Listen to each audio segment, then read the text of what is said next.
about responsibility, real quick, and the ACLU should agree with this.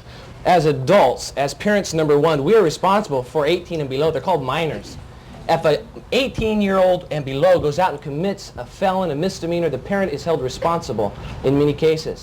And generally speaking, at least 20 years ago, the general public, the American people, used to stand in defense for America's youth. We need to do that now. We need to look after the young. You take 11 to 13-year-old kid, which is the average concert goer, 5 to 7 hours of music. They're adolescents. They're not capable. But John, whose responsibility is that? If it is indeed the parents, well, fine. Second, it is a community's responsibility. All right, which brings us back to the idea of how much input the community should have, whether or not in the lawmaking process.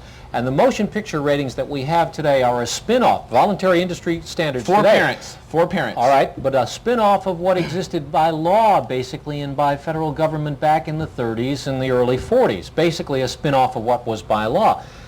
Responsibility of parents, fine. Parents, do your responsibility. Let's not get government involved. It is a service to parents. It is a consumer tool, is how it is labeled. A consumer tool to parents to know what their kids are listening to. Parents can't sit down, as I have to do, and listen to a song 80 times and write down the lyrics if you don't have a lyric sheet, because I'm not a teenager. A 13-year-old kid can do it the first time. But you can take this, to extremes. If you talk about birds and bees being sort of a euphemism. We're not talking about that. We're talking about insanity. We're talking about birds and bees euphemism for sex. If we go back to Cole Porter with birds do it and bees do it, I mean, where do we draw the line? We go back to 1930, and I've got the lyrics here to do that today if we had time. The issue is taking care of America's youth now. Tomorrow might be too late. We're losing this generation of young people. Who does it? Is it government or is it the parents? They're not asking for government. They're asking for a voluntary cooperation of the RIAA, the record industry, to do that. They've started to do that. They're only going so far. The NAB, the National Association of Broadcasters, have sent out to 805 radio stations some of these lyrics, suggesting that they would not play these and that they would consider